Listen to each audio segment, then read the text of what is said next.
Saturday night, sometime in the 1970s, and the whole house runs on a rota nobody ever wrote down, but everyone somehow knew by heart. You're last in the queue again, sitting on the cold lino outside the bathroom door, listening to the pipes groan and the gas heater over the bath cough itself into life with a small explosion that used to make you flinch every single week without fail. The bathroom itself was a cold, narrow little room that took its job seriously, no bigger than it needed to be, every inch of it doing something. Nobody thought any of it was strange at the time because it was simply what a bathroom was. Here are 20 forgotten bathroom items every British home once had, and you'd only understand them if you actually grew up queuing outside one. 1. The Ascot gas water heater. Bolted to the wall directly above the bath taps, the Ascot lit itself with a small explosive cough and a flare of blue flame behind a little window, heating the water as it ran rather than storing it anywhere. Getting a decent depth of bath meant standing there patiently while it worked, listening to it roar, hoping nobody downstairs turned a tap on and stole your pressure halfway through. The gentle irony is that something so temperamental and occasionally alarming was trusted unquestioned in nearly every bathroom in the country for decades. As proper central heating with a stored hot water tank became standard through the 1970s and 80s, the instant gas heater over the bath became far less necessary, and most were unbolted and binned, along with the noise and the smell of gas that came with them. 2. The Avocado bathroom suite. Bath, basin and toilet, all in exactly the same shade of murky green, considered the height of good taste through the 1970s and into the 80s. An avocado suite wasn't just a colour choice, it was a statement that this household had recently modernised whatever else was going on in the rest of the house. The dry joke is that a colour named after a fruit most households had never actually eaten became the defining look of an entire decade of British plumbing.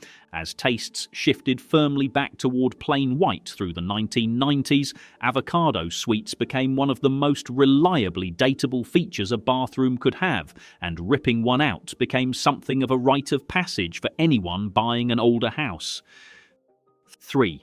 The high-level cistern and chain pull, mounted well above head height, connected to the toilet bowl by a long pipe. The old high-level cistern flushed with a satisfying yank on a chain that ended in a china or wooden handle, followed by a rush of water, loud enough to be heard 2 rooms away.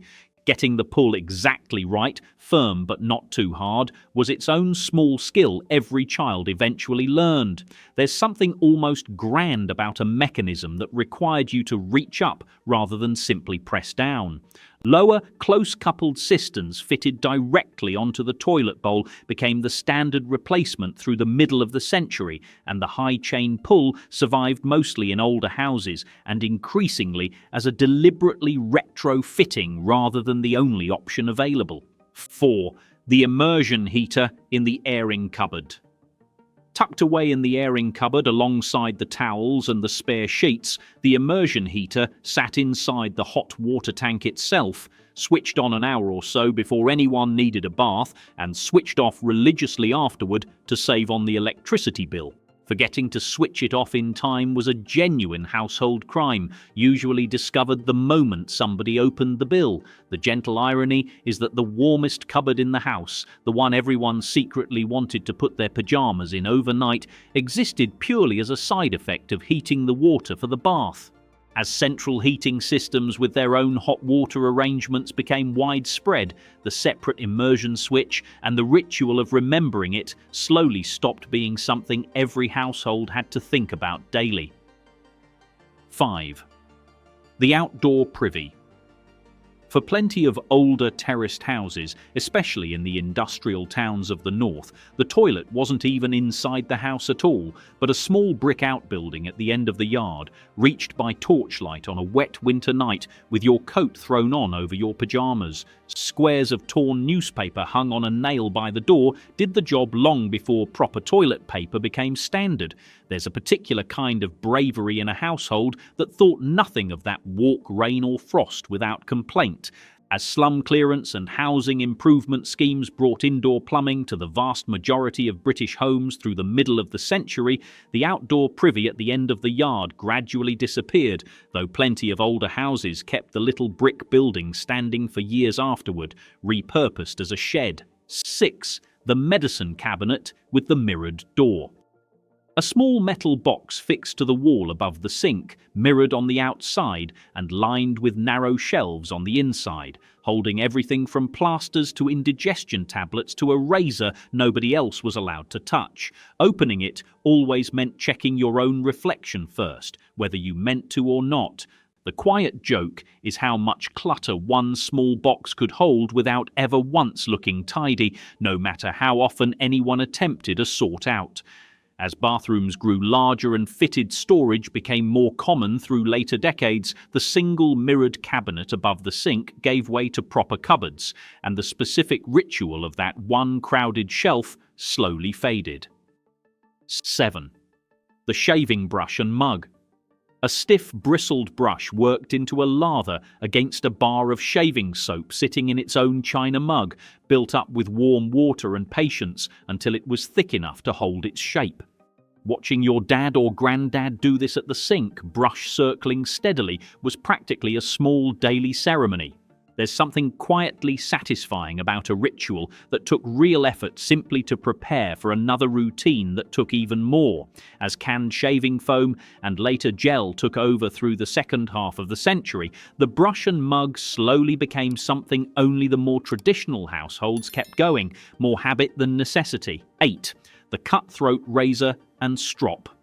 A long leather strap, usually hanging from a hook by the sink, existed for one purpose: sharpening the cutthroat razor with long practiced strokes before it ever touched a chin. It demanded total concentration and a steady hand, and everybody in the house knew not to interrupt while it was happening. The dry irony is that an object designed purely to make a blade sharper looked to a small child considerably more frightening than the razor itself. Safety razors, and eventually electric razors, made the whole ritual of stropping largely unnecessary through the middle decades of the century, and the leather strap by the sink quietly disappeared from most bathrooms. 9. Matey Bubble Bath. A plastic bottle shaped like a chubby little sailor, topped with a screw cap hat, poured generously under the running tap until the whole bath frothed up into a mountain of bubbles far bigger than the bottle itself seemed to promise. No bath night felt complete without it. The gentle joke is that half the fun was building the bubbles as high as physically possible before anyone actually got in the water. It's never fully disappeared, but it drifted from being an everyday bath time essential into more of an occasional treat, remembered fondly by anyone who ever built a beard out of bubbles and refused to get out until it had gone. 10. Vosene Medicated Shampoo. A distinctive green bottle with a smell nobody could quite describe except to say it smelled exactly like a school swimming lesson, Vosene was the shampoo nearly every household kept for dealing with flaky scalps and general everyday hair washing. Its coal tar smell clung to towels for hours afterward. It's a strange kind of nostalgia, missing a smell most people wouldn't necessarily want back in their actual bathroom today. As milder, more heavily fragranced shampoos flooded the market from the later decades onward, Vosene slipped from everyday staple to something bought specifically for its old-fashioned effectiveness rather than for how it smelled. 11. Imperial Leather Soap.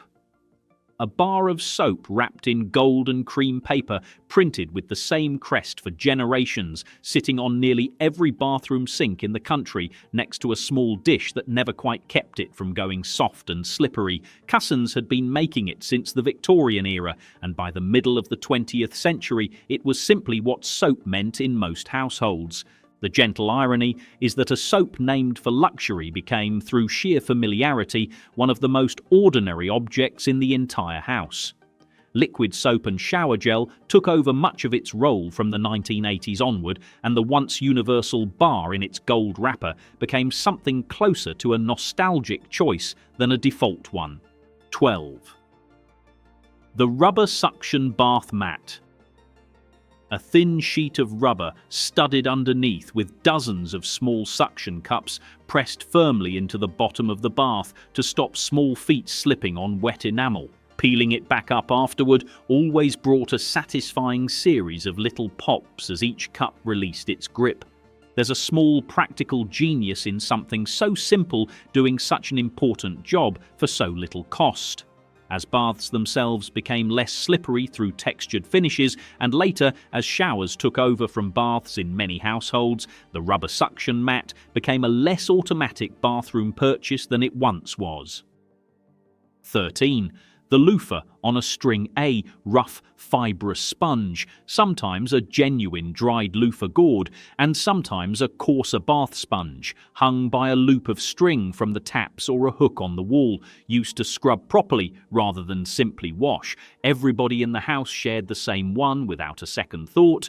The dry joke looking back is how casually an entire family used to share a single scrubbing implement for years on end.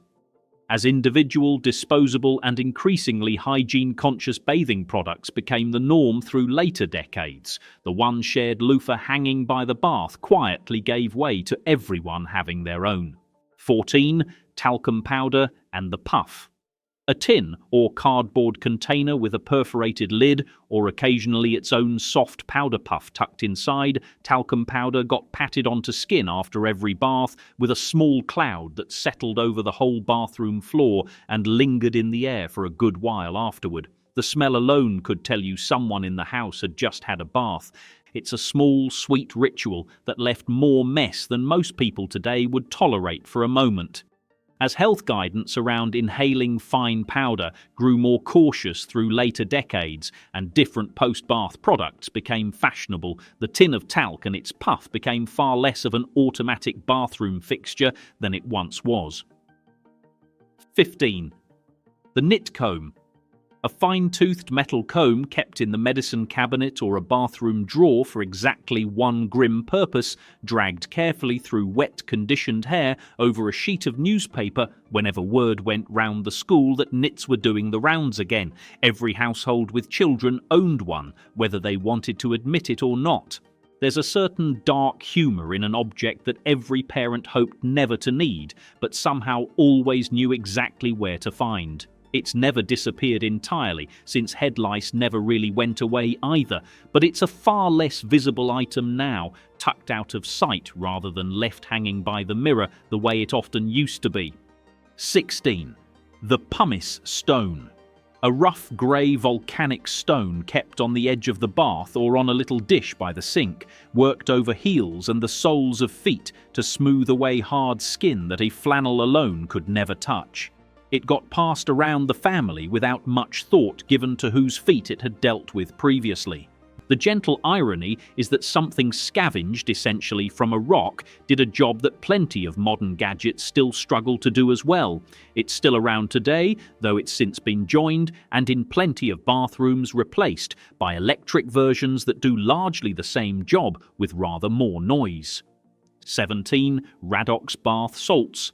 A green box or bottle of crystals poured generously under the running tap and marketed specifically at tired, aching muscles after a long day, Radox turned an ordinary bath faintly green and filled the whole room with a strong herbal smell that meant somebody had had a properly hard day at work. Dads reached for it more than anyone else in the house. There's a quiet comfort in a product whose entire pitch was simply permission to sit still for 20 minutes. Bath salts as a category never disappeared, but the specific ritual of Radox after a hard shift faded somewhat as showers took over from long baths for most people's everyday routine. 18. The Cork bath mat and Cork tiles. Warm underfoot in a way that lino and tile never quite managed. Cork bath mats and Cork tiled flooring were a common choice through the middle decades of the century, giving a bathroom a slightly softer, quieter feel that most people only really appreciated on the coldest mornings. The dry joke is that Cork's biggest selling point, that it wasn't freezing to stand on, was also the exact reason it never lasted, soaking up moisture and wearing thin at the edges within a few short years. Vinyl and, later, Proper tiling took over as bathroom flooring through the later decades, and cork became one of the more obviously dated features a bathroom could still be hiding under a newer floor. 19. The mechanical bathroom scale. A round dial under a sheet of glass, sitting on the bathroom floor and creaking slightly under any weight at all, the mechanical scale gave its verdict with a needle that wobbled a moment before settling, usually a moment longer than anyone standing on it would have liked. Everybody in the house had their own particular way of standing on it to get the most flattering reading. It's a small, honest piece of engineering that nobody ever really trusted completely, not out of any fault of the scale's own.